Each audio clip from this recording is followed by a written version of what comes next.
Prediction করছিলেন 100 পর্যন্ত পৌঁছাতে পারবে কিনা, যে সংখ্যা যে ভয়টা মনের মধ্যে আনছিলেন, আশা করা যাচ্ছে সেটা এবার হয়তো হবে।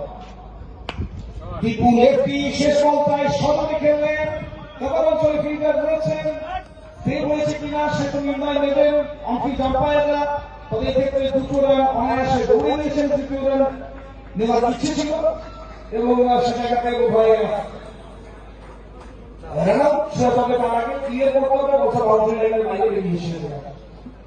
তো যাই হোক না কেন সঠিক, আমার মনে হয় 100 রান যে কোনো ভাবে কমপ্লিট হয়ে যাচ্ছে।